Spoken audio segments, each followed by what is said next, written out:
예, 오늘 지난주에 이어서 승천하시고 난 뒤에 홀로 남은 제자들 따라잡기 두 번째 시간을 갖도록 하겠습니다.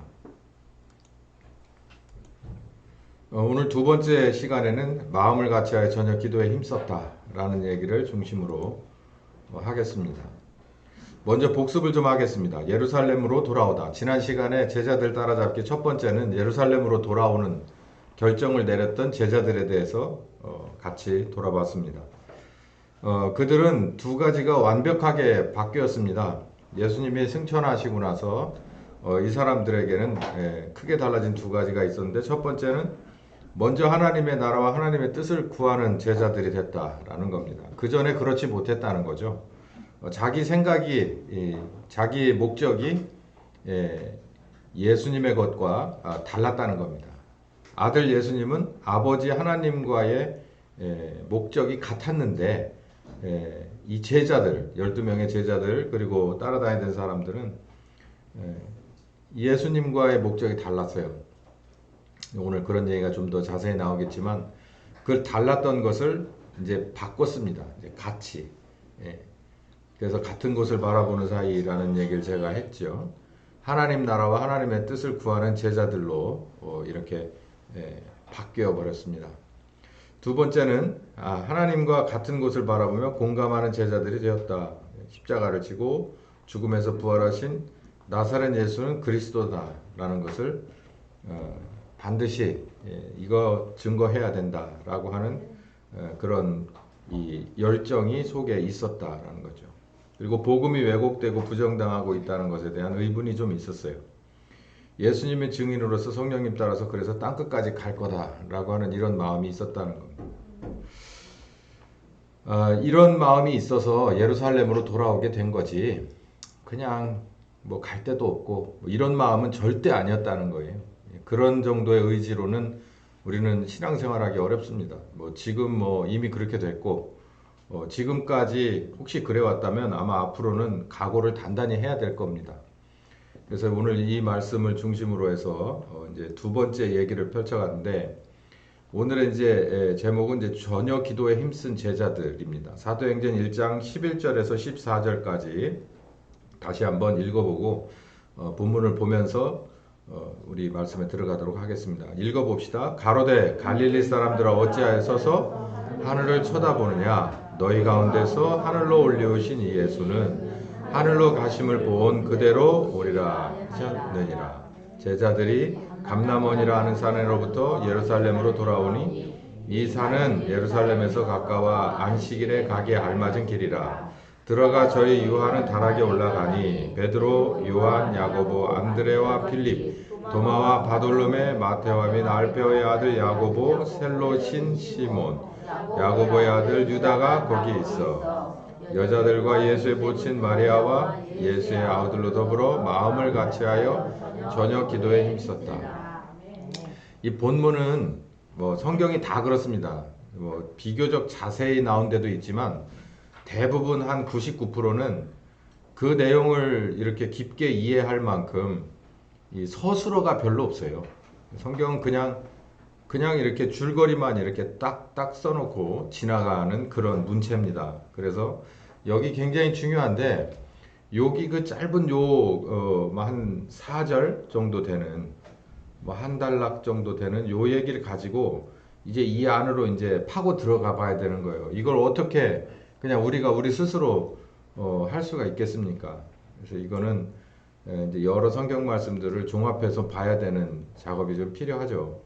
그래서 오늘은 여기 보니 이제 예루살렘으로 돌아왔다라고 하는 요 12절의 얘기를 지난 시간에 했어요. 그러니까 먼저 그 사람들은 변해 있었습니다. 예수님이 부활하셔서 40일간 그들과 함께 하면서 이들이 점점 변해 간 거예요. 그게 요 결과를 낳은 겁니다. 이 베드로와 한 7명의 제자들이 나는 이제 옛날 업으로 돌아가리라 라고 했지만 돌아가지 않고 예루살렘으로 다시 돌아온, 완전히 방향 전환을 한 데는 그의 나라와 그 애를 구하는 것이 맞다, 나도 그렇게 살아야겠다 라고 하는 것을 결정한 것뿐만 아니라 다짐한 것뿐만 아니라 실행에 옮긴 거예요. 그리고 두 번째는 돌아오는 목적이 있어야 될 거 아니에요. 그래서 성령님이 오시면 예루살렘 땅끝까지 증인이 된다고 그랬으니 내가 이 예수님을 이마만큼 아는데 이분이 그리스도라는 걸 아는데 이분이 십자가에 죽고 반드시 부활한 것을 나처럼 가까이서 본 사람이 없는데 이거를 자꾸 왜곡하거나 이거 아니다라고 얘기하는 세력을 난 절대로 그냥 두고 볼 수 없어 라고 하는 의분이 확 치솟아 오는 거죠. 그래서 나는 이 문제 분명히 증거할 거야 라고 이런 마음을 갖고 돌아오게 됐는데 이들의 이제 인적 사항이 이제 13절에서 14절 이제 오늘 얘기인데 이들의 인적 사항이 대략 이런 정도 사람들이라고 하는 거고 이들이 모여서 마음을 같이 해서 전혀 기도에 힘썼다. 이게 기도라고 하는 이 단어가 우리 교회 안에서 믿는 사람들 안에서 참 굉장히 오묘한 단어입니다. 그 대부분 상담의 시작과 끝은 기도로 시작해서 기도로 끝나요. 뭐 예배도 마찬가지고. 그리고 어떤 사람이 뭘 어떻든 간에 마지막에는 기도할게요 라고 얘기해요. 저는 조금 그런 단어를 쓰고 싶어 하지 않지만 어쩔 수 없이 써야 될 때가 있더라고요. 기도라고 하는 건 블랙홀과 같아서 이 어디서부터 어디까지를 말하는지를 몰라. 기도할게요. 그러면 무조건 100% 좋은 얘기고 뭘 어떻게 하겠다는 건지 모르겠어요. 내가 이렇게 빛의 허덕입니다. 기도할게요. 그럼 돈을 주겠다는 거예요? 기도할게요. 저분이 저런다니 내가 아파서 병원에 입원했는데 기도할게요. 그러면 뭐 특별한 비법을 가지나 아니면 좋은 의사와 병원을 소개시켜 주겠다는 얘기 뭐예요? 이게 도대체 뭐냐? 그래서 뭐 믿지 않는 사람들 뿐만 아니라 우리 믿는 사람들도 기도라고 하는 것에 관해서 굉장히 이 해석이 분분합니다. 그리고 굉장히 이 뭐랄까요? 이 뭐랄까? 파괴력이 있다 그러나 임팩이 없어요. 기도하겠다는 얘기는 그냥 인사말 정도로 안녕하세요 라고 하는 것에 무게감이 없듯이 기도라고 하는 얘기도 그럴 정도밖에 아니지만 이들의 기도가 어떤 것이었냐 그리고 이들의 기도가 하나님이 보시기에 참 흡족한 기도였기 때문에 그 기도를 통해서 이들의 기도의 목적을 다 체크해서 인정하시고 그리고 이들에게 오순절 날이라 성령께서 오셨다. 그렇지 않으면 오시지 않았을 겁니다. 자, 그러면 일단 인적 사항을 좀 한번 쭉 훑어보죠. 먼저 11명의 제자가 있었습니다. 베드로 익숙한 이름이고요. 요한, 야고보, 안드레, 빌립, 바돌로메. 바돌로메는 좀 생소하신가요? 이게 니고데모를 말합니다. 그리고 마태, 세관에서 일하던 사람이죠. 야고보, 그리고 셀롯인 시몬 그랬는데요. 이 셀롯은 영어로 보면 질럿을 말합니다. 질럿. 그래서 옛날에 그 스타크래프트에서 나오는 그런 캐릭터 중에 질럿이 있잖아요. 이 질럿은 무력을 가지고 암살까지도 하는 그러니까 요즘 흔히 말하는 극우예요. 극우. 뭔가 자기네들의 그 필요를 위해서는 어떤 거든지 방법을 사용하는 그런 출신의 사람 하나가 이제 시몬이라는 사람인데 이게 바로 예수님의 제자 중에 있었습니다. 그래서 이 캐릭터와 정반대 캐릭터가 어디겠어요? 이 마태겠죠.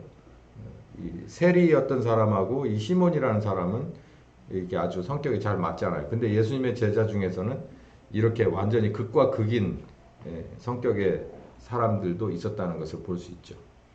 야고보의 아들 유다. 그래서 이제 야고보의 아들 유다라고 하는 건 이제 가룟 유다 이렇게 해서 이제 유다가 여럿인데 동명 2인 3인 막 이러니까 이거를 설명을 해요. 그 누구 아들 유다 또 뭐 어디서 온 유다 이렇게 말했듯이 여기 이제 한 사람이 빠졌죠. 그 예수님을 판 가룟 유다는 자살해 버렸습니다. 그래서 11명의 제자들이 한 명 이제 공석된 가운데서 11명의 제자들이 모였고 여기 보면 뭐 쉽게 넘어갑시다. 예수님의 모친 마리아 그러니까 이 엄마죠. 예수님 엄마 마리아가 있었고 예수님의 아우들은 누구냐면은 야고보, 요셉, 유다, 시몬 있었습니다. 자, 한번 예수님의 아우들에 관해서 나온 데를 볼까요? 마가복음 6장 1절부터 6절까지 보면은 그 중에 3절에 요 내용이 나옵니다. 읽어봅시다. 시작. 이 사람이 마리아의 아들 목수가 아니냐? 야고보와 요셉과 유다와 시몬의 형제가 아니냐? 그 그 누이들이 우리와 함께 여기 있지 아니하냐 하고 예수를 배척한지라. 이게 어떤 장면이냐면 예수님이 제자들을 데리고 자기의 고향으로 갔습니다. 나사렛으로 간 거죠. 그래서 안식일에 회당에 들어가서 성경에 관해서 이야기를 나눴어요. 회당은 듣기도 하고 말하기도 할 수 있는 공간이에요. 그래서 거기서 이제 이 본문에 관해서 할 얘기 있느냐? 그래서 예수님이 나가서 이 본문은 사실 이런 거가 핵심이고 이거를 우리들에게 요구하신다라는 이제 이런 걸 잘 가르쳐 주셨죠. 거기에 관해서는 여러 성경의 다른 장면들도 많이 있습니다. 근데 그 얘기를 하니까 이제 그 얘기를 듣던 사람들이 가만히 보더니 이 사람이 누군데 이런 소리를 하지? 그러고 나서 이제 무조건 반대를 위한 반대가 이제 쑥 솟아오른 거죠. 왜냐하면 가만히 보니까 자기네들보다 이 사람이 아는 게 더 많고 이게 영향력이 있어 보여요. 말에 힘이 있단 말이죠. 그러니까 이게 싫은 거예요. 그래서 이제 한 얘기가 이거예요.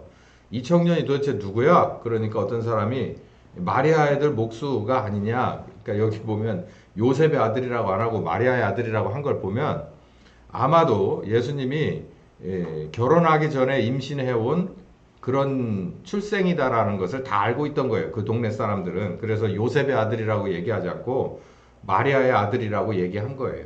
참 예수님의 시작이 굉장히 그 당시에 현실적으로 축복받지 못한 그냥 가시밭길을 그렇게 한 30살까지 사셨겠다라고 하는 걸 상상할 수가 있죠. 그리고 여기 보면 야고보, 요셉, 유다, 시몬 뿐만 아니라 그 누이들, 그러니까 여자 형제가 아니죠. 이렇게 해서 보면 최소한 누이들 그랬으니까 하나는 아니고 둘이었을 거라고, 둘 이상이면 6명 정도의 그런 아우들이 있었는데 최소한 4명의 남자 동생 그리고 최소한 2명의 여자 형제간이 있었다. 그래서 이제 여기 보면 예수님의 동생들이다 그러면은 야고보, 요셉, 유다, 시몬. 여러분 아시다시피 이 야고보는 순교했습니다. 초대교회가 이루어지고 나서 예수님의 동생 야고보는 순교를 했죠. 예수님의 동생이 여기 4사람이 있다고 치고 뭐 여자 동기간은 일단 뭐 뺍시다. 어떻게 있었는지 없었는지. 있었으면 6명이겠고 엄마 마리아가 있고 그럼 여자들은 누구겠냐. 여자들에 관해서 제가 시간을 좀 많이 할애했어요. 이 사람들이 도대체 누가 있었을까. 근데 정확하게 누구가 있었다라고 하는 말씀이 딱 떨어지게 있는 데는 없더라고요. 그런데 제가 볼 땐 예수님의 제자 여자 동기간까지 포함해서 한 6명이라고 하면 여기 나오는 본문에 나오는 여자들이라고 하는 이 복수는 아마도 6명은 넘었을 거다라고 생각합니다. 예수님의 제자가 직속 제자가 11명이었는데 제가 볼 때는 그 인원보다 크게 적거나 아니면 대부분 제가 볼 땐 더 많았을 가능성이 많아요. 그러니까 여기저기 본문을 찾아보니까 예수님을 따르는 여자들이 생각보다 많았어요. 마가복음 15장 40절에서 41절까지 보면은 이게 마가복음 15장이면 예수님이 십자가에 이제 못 박힐 때 제자들은 뿔뿔이 흩어졌죠. 그리고 그런데도 불구하고 용감하게 그중 몇몇 여자들이 예수님의 십자가 지시는 모습을 가까이에서 본 사람들이 있습니다. 이제 그 얘기가 하거든요. 읽어봅시다. 시작. 멀리서 바라보는 여자들도 있었는데 그 중에 막달라 마리아와 작은 야고보와 요새의 어머니 마리아와 또 살로메가 있었다. 여기 보면 막달라 마리아는 어디든지 사복음서에 다 나오는 사람이에요. 7귀신 들렸던 마리아인데 이걸 예수님이 고쳐주셨거든요. 그 뒤로 막달라 마리아가 빠지는 데가 별로 없어요. 그러니까 이 막달라 마리아는 어디든 따라가는 사람이 분명히 있었을 거고 이 살로메는 예수님의 부활하신 날 아침에도 살로메가 있었다고 마가가 쓰고 있어요. 그러니까 이 막달라 마리아하고 살로메 그 다음에 엄마 마리아 최소한 이 셋이 있었을 거고 그리고 또 누가 있었을까라고 보니까 누가복음 8장 1절부터 3절까지 읽어보면 예수님을 완전히 끼고 돌았던 그 제가 언젠가 설교에서 이런 얘기를 아마 사상 최초로 했을 텐데 예수님의 전적인 후원자 매덤들이 있었어요. 마담들이. 그러니까 나이 차이가 꽤 나지만 그 때로는 동생처럼 때로는 선생님처럼 그렇게 그 예수님을 그냥 꼭 끼고 돌았던 그런 후원자들이 있었던 것을 알 수 있습니다. 여기 보면 막달라인 마리아가 여기 나오고, 읽어보죠. 시작. 이후에 예수께서 각 성과 촌에 두루 다니시며 하나님의 나라를 반포하시며 그 복음을 전하실세 12제자가 함께 했고, 여기 12제자가 함께 했네요. 그러니까 여기서 지금 누가복음 8장에서 우리가 뭘 볼 수 있냐면 예수님을 최측근에서 웬만해서는 대부분 따라다닌 멤버들이 여기 이렇게 그림자져서 나오는 거예요. 그러니까 이 멤버들이 최소한 있었을 거고, 이 사람들은 어디 가나 예수님을 이렇게 놓치는 법이 없으니까. 그리고 여기서 플러스면 플러스지 마이너스는 아니었을 거라는 걸 알 수가 있는 거죠. 물론 사실 관계는 우리가 이 세상 끝나고 나서, 아니면 우리가 끝나고 나서 낙원에 가서 물어봐야 될 문제지만, 제가 볼 때는 굉장히 일리가 있습니다. 어디 딱 떨어진 말씀은 없기 때문에. 그래서 2절 시작. 또한 악귀를 쫓아내신과 병고침을 받은 어떤 여자들, 곧 7 귀신 나간 자 막달라인이라 하는 마리아, 아까 말했죠. 막달라 마리아가 여기 나오는데 여자들이라고 한 거 보니까 여러 더 있어요. 읽어봅시다. 3절. 또 헤롯의 청지기 구사의 아내 요한나, 또 수산나, 다른 여자가 함께 하여 자기의 소유를 저희를 섬기더라.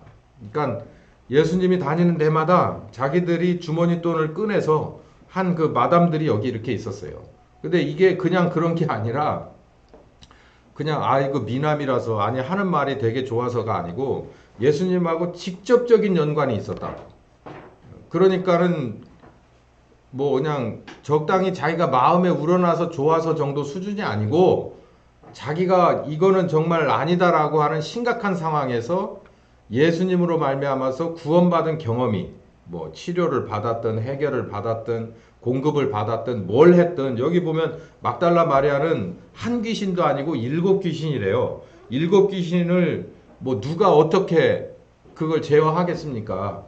뭐 더군다나 여자가 그랬는데 완전히 값없이 없는 쓰레기 취급을 받고 살던 인생이 바뀌었죠. 뭐 이 사람 뿐인가요? 물 달라고 하던 수가성 우물가에 있던 여자도 마찬가지고, 뭐 하여간 여러 사람들이, 여기에 나오는 이름들은 다 예수님하고 직접적으로 연관이 있었어요. 체험이 있었던 사람들인 겁니다.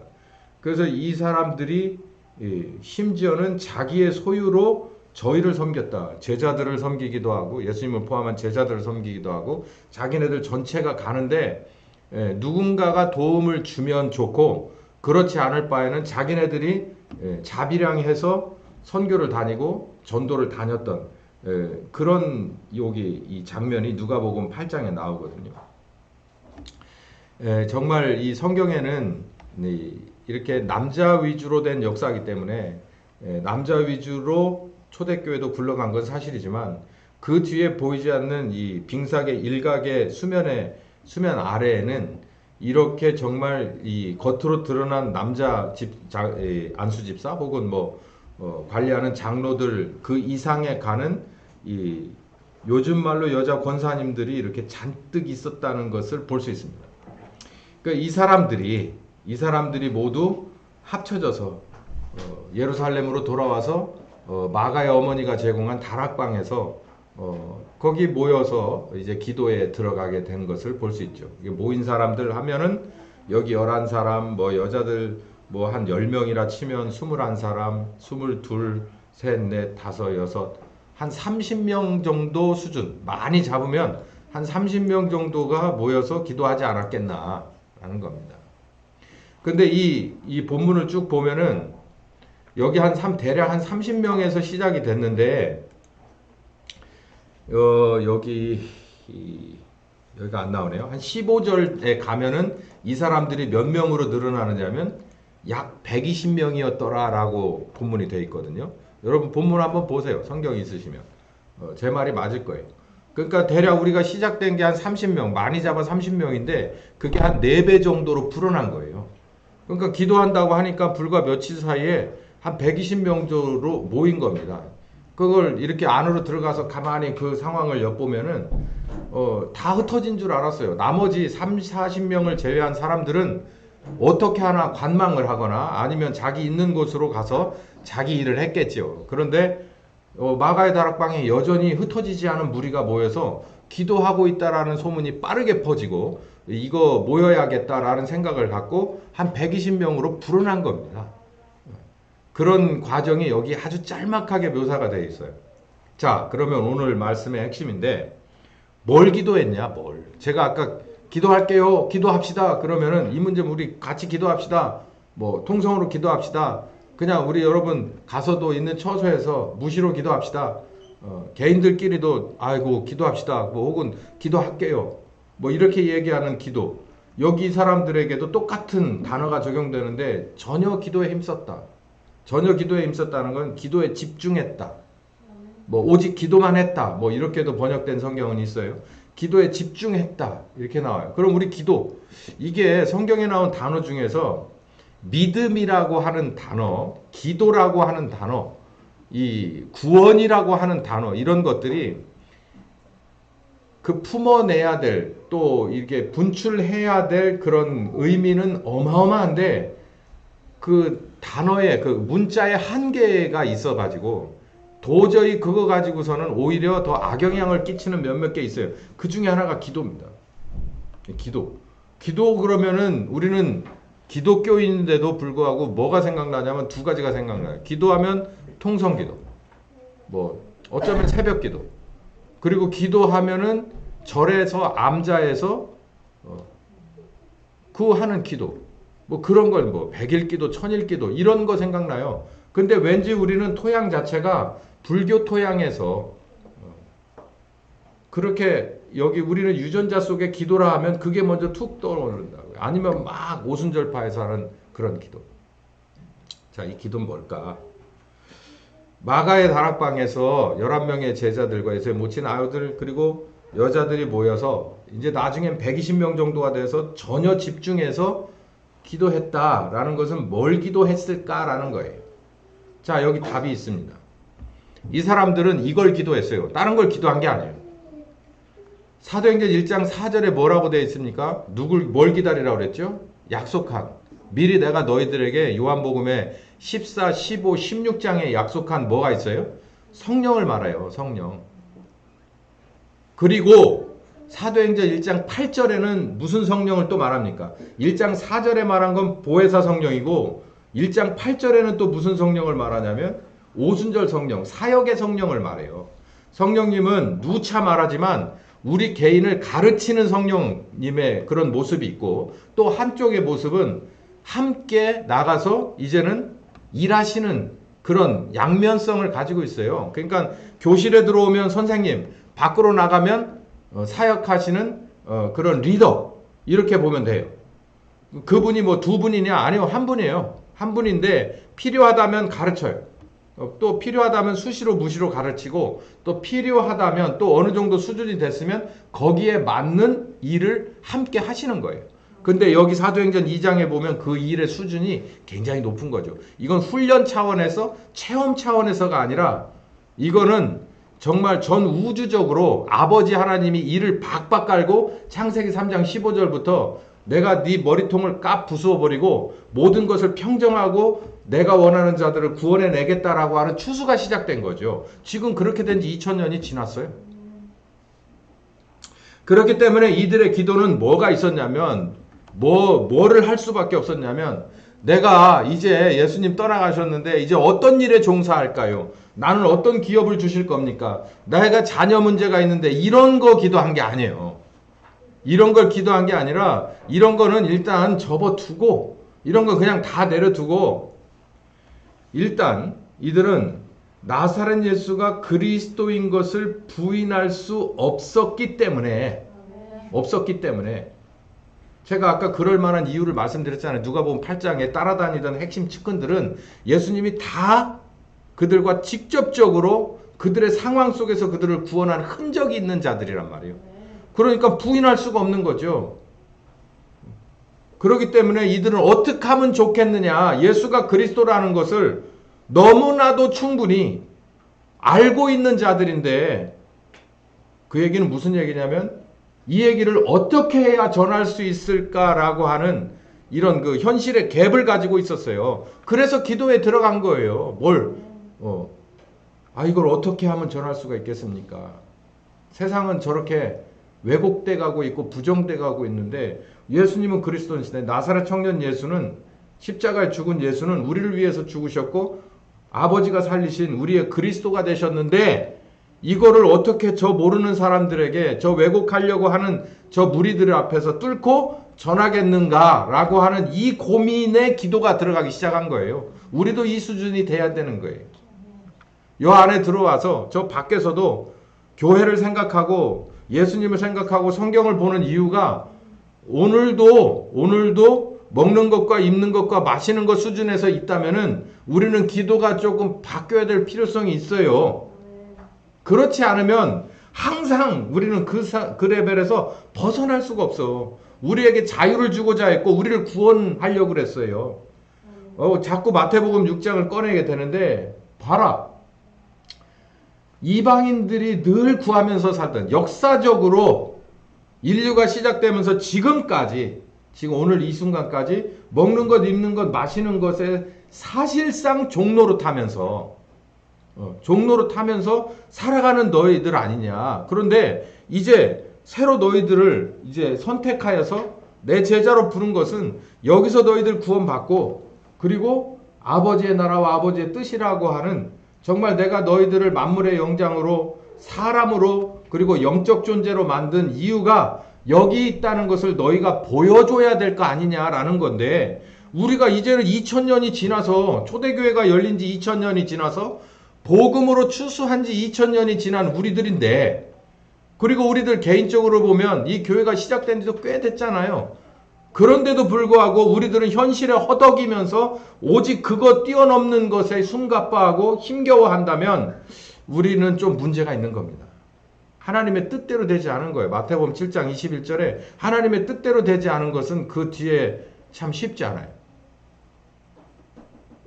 그러니까 우리는 이 단계를 뛰어넘어가야 돼요. 이들에게 속에서 뭐가 꿈틀거리기 시작했냐면, 처음에 예수님을 따라다닐 땐 여기 나오는 핵심들, 예수님의 제자 12, 그리고 여자들, 예수님의 엄마, 뭐 형제들도 따라다닐 때는, 또 십자가에 죽고 부활하신 그 순간, 그 첫날이나 두 번째 날까지는 제자들이 디베라로 내려간 걸 보니까 이들의 자기들의 예수님을 바라보는 목적이, 소위 말해서 어젠다가 이들도 예전하고 똑같은 거예요. 뭘로냐면 먹는 것과 입는 것과 마시는 것. 항상 제자들은요, 모이면 싸웠습니다. 왜? 예수님이 저기 화장실 가시거나 저기 딴 데 기도하러 가시면 이들이 모여가지고 하나님의 나라와 하나님의 의를 토론한 게 아니라, 내가 예수님의 최측근이야, 내가 1번이야, 네가 2번이야, 아니야 내가 1번이야, 네가 이거 3번이야, 이 얘기를 하고 있어. 거기에 야고보의 엄마까지 들어와가지고 촌지를 주고서 내 아들을 우편에 앉혀주십시오 라고 얘기까지 했어요. 물론 7 귀신 들린 그런 상태에서 구원받은 막달라 마리아와 같은 사람이 그러면 이 초대교회 신자와 같은 수준이었겠는가? 전 그때는 그렇지 않았다고 봅니다. 여기서 이 사람들은 바뀐 거예요. 신앙생활의 그 목적이 바뀐 거예요. 제가 아까 설교회 모두에 말씀드렸죠. 아버지 하나님의 큰 뜻은 잃어버린 우리를 찾아서 새로 만든 새 사람과 영원한 안식에 들어가는 거예요. 새하늘과 새 땅 안에 안식에 들어가는 겁니다. 그게 목적이에요. 그래서 아들을 보낸 겁니다. 그러면 보내심을 받은 아들도 어떻게? 미혼모의 그런 시작으로, 그리고 베들레헴이라고 하는 그런 이 사실상 노상에서 출생을 하고, 갈릴리라고 하는 변두리에서 제자들과 같지 않은 그런 수준 미달의 사람들과 같이 다녀야 되는 그런 상황 속에서도, 그 열악한 상황에도 예수님은 아버지 하나님의 뜻의 완벽한 복종입니다. 아버지 하나님이 이른 자를 찾기 위해서 십자가를 져야 된다고 하는 것에 그 목적이 한 번도 변한 적이 없어요. 아버지의 뜻대로 되길 원합니다. 그래서 그렇게 갔어요. 근데 따라다니던 제자들, 달리 말해서 우리가 뭔데? 그러니까 예수님이 2번 크게 제자들을 혼냈잖아요. 무리가 많이 따라오는 거 보고 정색하고 돌아서서, 너희가 나를 따라오려거든 너를 부인하고 네 십자가를 지고 죽기를 각오하고 나를 따라와야 될 것이다. 마태복음 16장, 누가복음 14장. 그 얘기를 하자 많이 떨어져 나갔어요. 아이고야 내가 잘못 봤다야. 그러고서 다 떨어져 나간 거예요. 근데 이들의 생각이 여기서 바뀐 겁니다. 아, 예수님으로 말미암아서 아버지 하나님이 의도하신 뜻을 내가 거기에 합세해서 그 뜻을 따라가는 것이 맞구나. 그러니 나사렛 청년 예수가 그리스도인 것을 반드시 증거해내야 되겠다. 이걸 반드시 많은 사람들 앞에서 증언하고 증거해야 되겠다라고 하는 이런 마음이 있어서 모두에게 가깝게 그리스도의 은혜를 입었기 때문에 부인할 수 없기 때문에 이들에게는 마음의 부담감이 생긴 거예요. 내 증인이 되라. 그러니까. 여러분은 어떻습니까? 귀중한 건 감춰놓는 거야. 그래서 세상에 나가서도 내 가장 소중한 예수님을 드러내고 싶지 않으신가요? 근데 이들은 안 그랬네요. 그리스도인 것을 그 말도 맞습니다. 가장 소중한 건 매일같이 닦아놓고 매일같이 장식장 안에 먼지 안 끼게 집어넣고 나만 몰래 쳐다보고 그걸 즐기고 행복해하고 기뻐하는 것 그렇게 할 수도 있어요. 근데 이거는 이 오타쿠 같은 성격을 가진 사람의 어느 조형물이나 어떤 거가 아니잖아요. 그리스도잖아요. 그리스도. 여기에는 뭐가 들어가냐면 이분은 분명히 그리스도인데 세상은 그걸 인정하지 않는다라고 하는 이 차이점이 이들에게는 큰 충격인 거예요. 이런 게 있었고 그래서 기도의 내용에는 그들의 기도를 이끌어가는 것엔 이런 게 있었고 두 번째는 그리스도 예수의 증인 사역에 장애물들이 있다는 것을 알았기 때문이에요. 내가 증인을 반드시 서야 돼. 예수님은 그리스도야. 이게 아버지 하나님이 이걸 이루시려고 나 같은 사람을 부른다는 건 나로서는 감사하고 감격할 일이고 기꺼이 따라가야 될 일이야 라고 하는 아버지의 나라와 아버지의 뜻이라고 하는 큰 그 레벨업을 한 사람들이 현실을 가만히 보니까 그게 내가 원하는 대로 순탄하게 증거될 일이 아니라는 것을 아는 거예요. 제 오늘 설교는 가면 갈수록 큰 주제를 다루고 있습니다. 우리가 또 봐야 되는 건 열망이 있든 없든 있다 치고 예수 그리스도라고 하는 보물을 이 질그릇 안에 바울의 표현들하면 이 질그릇 안에 보물을 심은 이 보배를 담았는데 이걸 저기다가 쏟아놔야 되는데 쏟아놓는 과정이 수월하지 않다는 거예요. 그러니 이걸 어떻게 하면 좋을까 그래서 기도에 들어갔다는 겁니다. 들어보시죠. 첫 번째, 예수님에 대한 증인의 사역을 가로막는 장애물 중에 크게 세 가지가 있는데 첫 번째는 유대교 지도자들입니다. 예수님을 잡아 죽인 세력인데요. 제사장과 사두개인과 서기관과 바리새인. 제사장과 사두개인은 같은 패입니다. 한 그룹이에요. 그리고 서기관과 바리새인도 한 그룹입니다. 그러니까 이 예수님 오실 당시에 크게 세 가지 종류가 있었는데 한 큰 양대 산맥이 이 성전을 중심으로 한 제사장 계급을 중심으로 한 사두개인이었고 그리고 바리새인 회당과 율법을 중심으로 한 바리새인이 이렇게 양쪽에 서서 있었어요.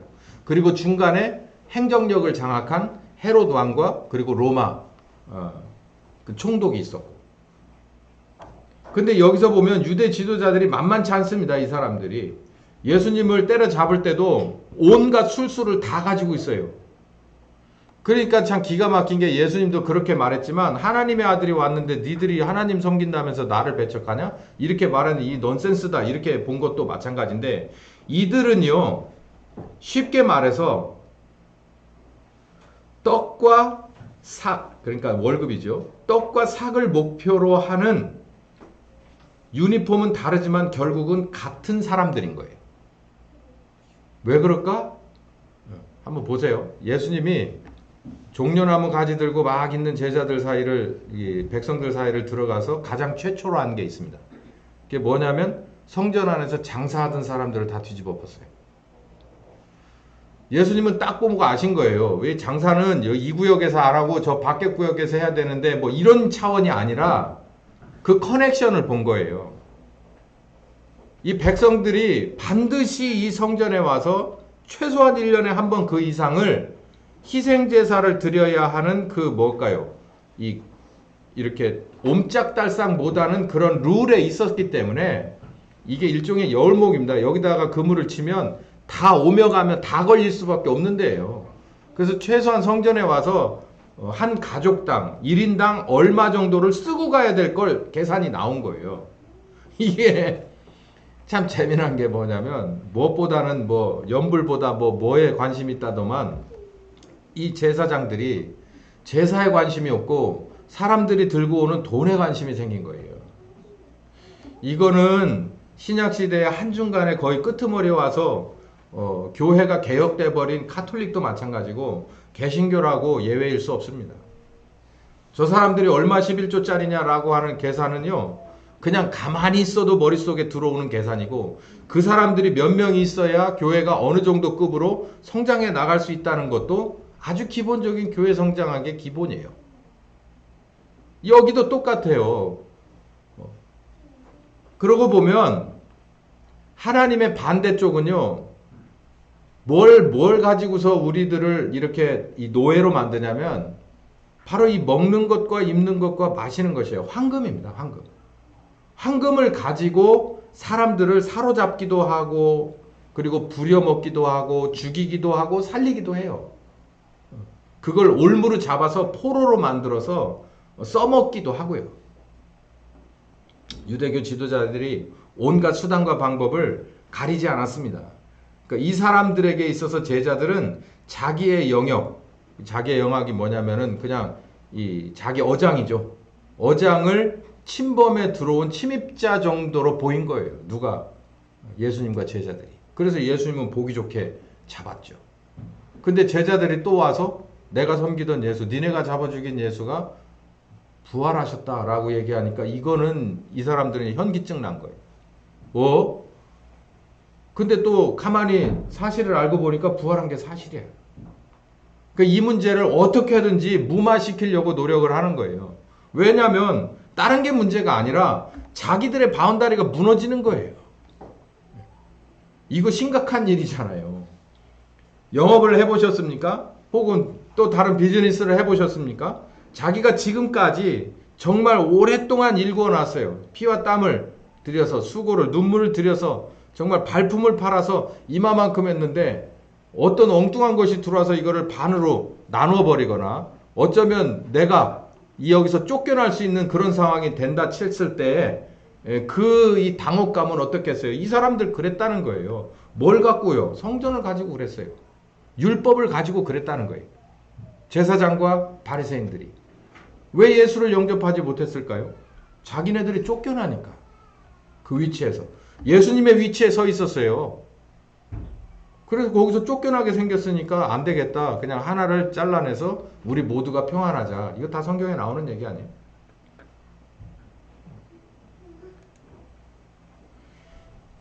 두 번째는 백성들입니다.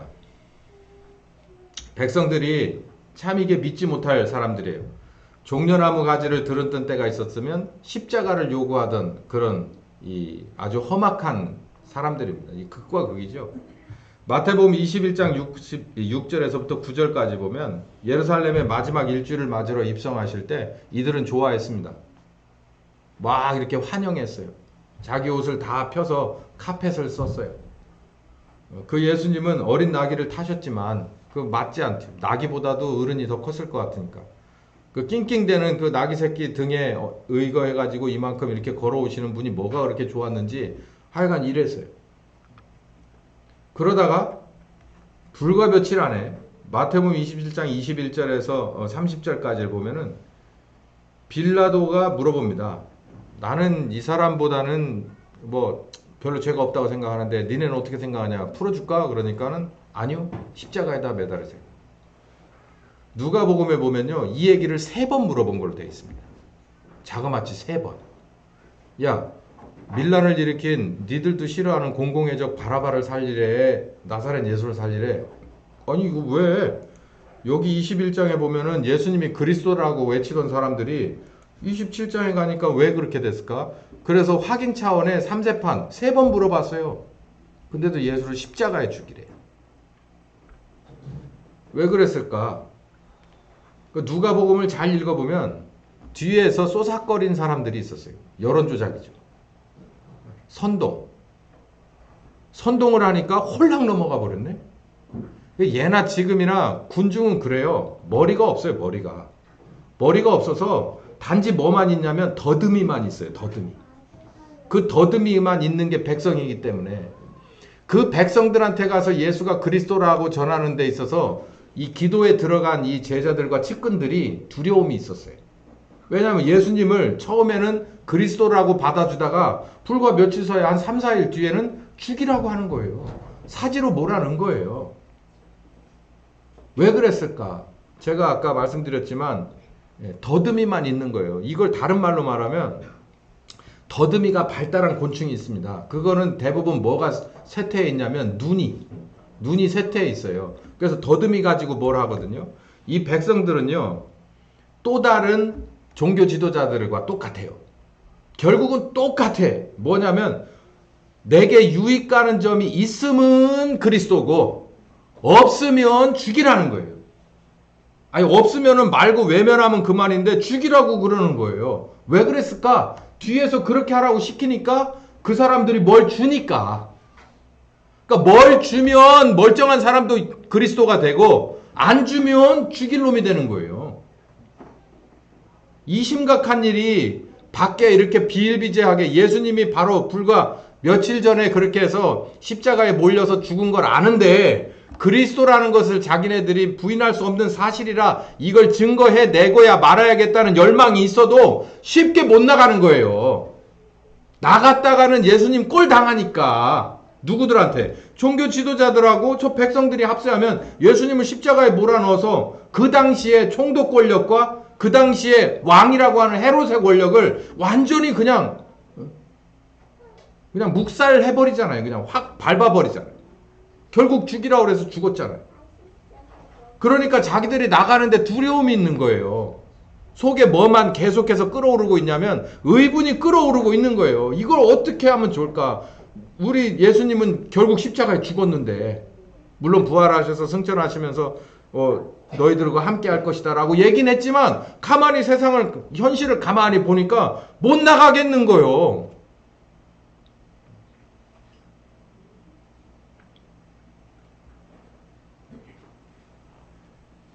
백성들도 종교 기득권 사두개와 바리새 사람들과 동일한 목적을 가지고 예수님을 따랐어요. 오병이어에는 떡 먹으러 갔고 질병 치료받으러 갔고 그리고 기득권에 대한 명쾌한 그런 비판과 연설을 할 때는 정말 시원했기 때문에 마당극 보러 다니듯이 그런 걸 이렇게 이 팝콘 각이라고 그러죠. 그렇기 때문에 따라다닌 거예요. 자신이 원하는 것을 얻을 수 없으면 바로 배신해 버리는 거예요. 그러니까 백성들을 쳐다봐도 증인되기가 쉽지 않은 것을 안 거죠. 마지막으로 이제 로마 정권이 있는데, 이 로마 정권부터는 이제 점심 식사하고 나서 우리가 하게 될 겁니다. 자, 오늘 오전 말씀을 정리를 해보면, 예수님의 제자들은 저녁 기도에 힘썼어요. 왜냐? 오늘 말씀드린 것처럼, 내가 예수님이 그리스도인 것을 너무나도 잘 알아. 이제 부활하신 예수님을 떠나보내면서 내 마음속에 내 양심이 그걸 막 토해내고 있어요. 예수가 그리스도가 맞아. 전 우주적인 획을 긋는 아버지 하나님의 약속하신 기름 부음 받은 자가 맞아. 나를 구원하셨던 그리고 십자가에 죽고 부활하신 그리고 내게 사명을 맡기고 떠나신 그분을 나는 절대로 이제는 부인할 수가 없어 라고 하는 것 때문에 기도에 들어갔어요. 뭐 하려고? 증인이 되겠다. 증인이 되겠다. 여기서 꼭 오전 설교에서 짚고 넘어가고 싶은 게 여러분의 인생의 목적이 뭡니까? 그리고 교회 나오시는 목적이 뭡니까? 아직도 내 자녀 문제에 있다면요. 평생 그 문제에서 벗어날 수 없어요. 절대 벗어날 수 없습니다. 내 사업체의 문제에서 거기서 절대 벗어날 수 없어요. 계속해서 쳇바퀴 돌아가는 거예요. 문제는 거기서 벗어나 버리면 성경은 구원받으면 그것은 내 발밑에 가 있다는 거예요.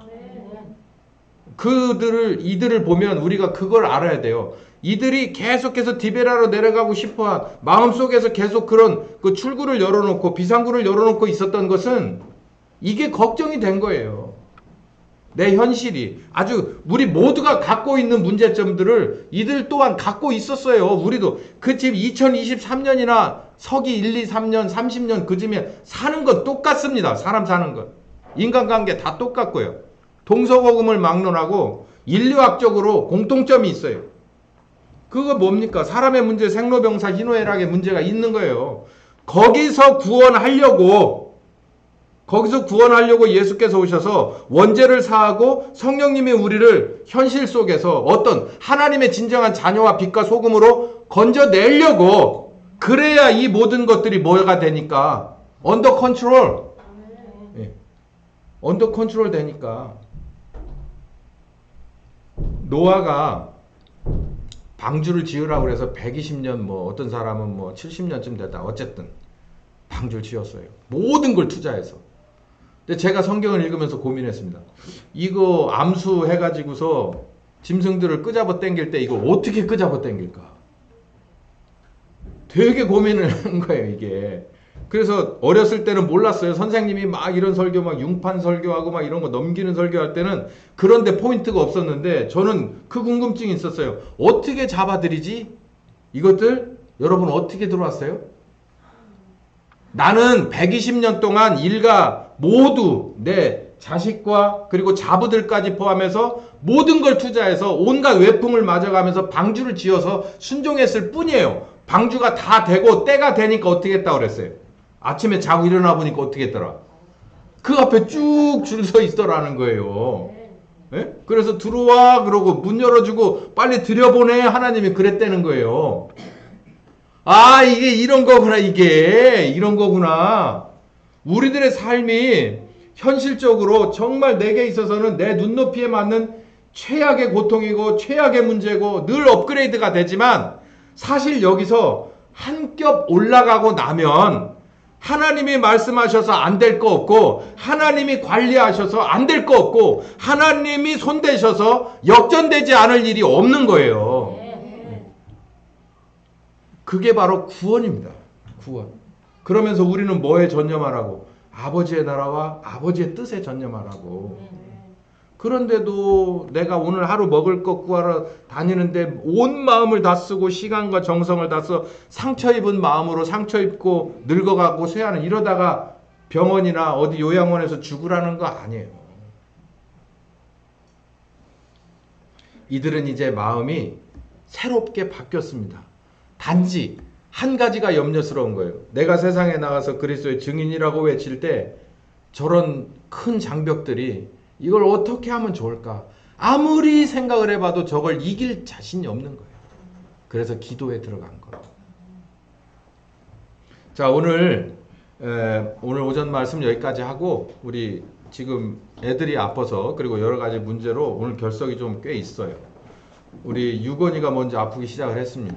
뭐 한 40도까지도 열이 올라가고, 그래서 제가 굉장히 긴장도 했는데 안정권인 것으로 제가 연락을 받았고요. 이명 집사님 어머님이 또 굉장히 위독하셔서 아마 며칠 이렇게 보는 것 같아요. 그런 아주 어려운 중에 우리 집사님 가정이 있습니다. 그리고 윤경 전사님 가정이 출산 후에 애들부터 시작해서 어른까지 이게 독감인 걸로 판명이 났는데, 계속해서 돌아가면서 그리고 이제 이 새로운 어린이 이제 이 영아, 그리고 이제 남아 있는 이런 그 문제들이 정리정돈이 돼야 될 필요성이 있고, 또 우리 나영각 집사님이 또 이 코비드에 걸려서 두 번째인데 아마 독감 이렇게 연결된 거 아닐까, 이런 생각도 들어요. 요즘 독감이 굉장히 유행이랍니다. 예, 이렇게 하여간 몸의 건강과 그리고 또 삶 속에서의 여러 가지 스트레스로 인해서 정말 힘든 좁은 길을 걸어가고 있는 우리 같은 교인들이 있습니다. 이들을 위해서 우리가 같이 기도하길 바라는데, 어떤 상황이라도 해법은 바로 예수 그리스도 안에 있습니다. 복음 안에 있지요. 성령님이 오셔서 예수님의 귀한 교훈과 예수님의 귀한 권세와 능력으로 우리를 사로잡고 우리를 이끌어 가실 때, 우리는 순종해서 따라간다면 모든 것은 협력해서 선을 이루실 것을 믿습니다. 특별히 몸이 아프거나 여러 상황 속에 들어있을 때는 하나님은 거의 이걸 의도하고 있어요. 이 상황 속에서 내가 너에게 가르쳐 주고 싶은 게 있다. 그리고 이 문제를 해결해 주고 싶은 게 있다. 그러니까 어떻게 보면 은혜 받을 만한 때입니다. 그래서 집에 있는 영적인 그런 가장들이 정신 차려서 기도하고 성령님과 밀접하게 같이 연결돼서 순종하며 따라가기를 바라고, 이 문제가 협력해서 선을 이루어서 이제 이 교회에 다시 출석하게 될 때는 우리들 가운데서 이 간증거리가 있고 우리들을 이렇게 이 청량감 있게 새롭게 이끌어갈 수 있는 귀한 영적인 그런 이 힘을 얻어가지고 오게 되기를 바랍니다. 우리 다 같이 이 시간 기도할 때 주님 함께하여 주시옵소서. 순종하며 따라갈 수 있는 그들이 되기를 원합니다. 그랬을 때 협력하여 선을 이루어 주시고 우리에게 간증거리가 되고 우리에게 있어서 뭔가 본받을 만한 것이 있는 귀한 축복의 통로들로 만들어져서 교회에 오게 하여 주시옵소서. 기도합시다. 할렐루야. 살아계신 하나님 감사합니다. 주여 아버지, 우리의 삶 속에서는 하루하루가 문제거리가 있습니다. 주여 그럼에도 불구하고 우리가 이 시간 믿음으로 기도합니다. 그런 가운데서 우리를 구원하시기 위해서 아들을 보내셔서 그 모진 환경 속에서 십자가를 통해서 우리를 거듭나게 하시고 성령께서 오셔서 우리를 가르치시고 우리를 일깨우시고 우리와 권세와 능력으로 함께 하시는 것을 믿사오니 감사와 찬송 받으시옵소서. 우리 지체들 가운데서 어린아이가 아프고 주여 아버지 노년의 어머님이 위독하시고 주여 아버지 출산하고 그리고 자녀들이 독감에 걸려서 그리고 코비드에 걸려서 주여 아버지 이렇게 많은 우리의 지체들이 예배당에 나오지 못했습니다. 주여 이 자리를 사모하고 있습니다. 주여 아버지 한 10년과 그 가정에 주여 방문하여 주시옵소서. 신방하여 주사 아버지 귀한 말씀을 우리보다 더 강력하게 깨닫게 하여 주시옵시고 이로 말미암아 성령께서 주시는 귀한 비전을 보고 마음의 평안을 얻게 하여 주시옵소서. 주여 아버지 그 가정에 아버지 그 가정을 힘들게 하는 주여 아버지 병마로 말미암아서 오히려 믿음이 더욱더 굳건해지고 주여 살아계신 귀한 권세와 능력을 체험할 수 있는 귀한 아버지 가정들이 나되게 하여 주시옵소서. 살아계신 하나님, 오늘도 이 말씀을 성령께서 우리에게 주셨습니다. 주여 우리와 함께 하시는 것을 그 가정들에게 성령으로 보여주셔서 어린아이부터 노년에 이르기까지 하나님의 뜻을 이루시옵소서. 경력하여 선을 이루시옵소서. 회복의 역사 주시옵소서. 정리정돈의 역사 허락하여 주시옵소서.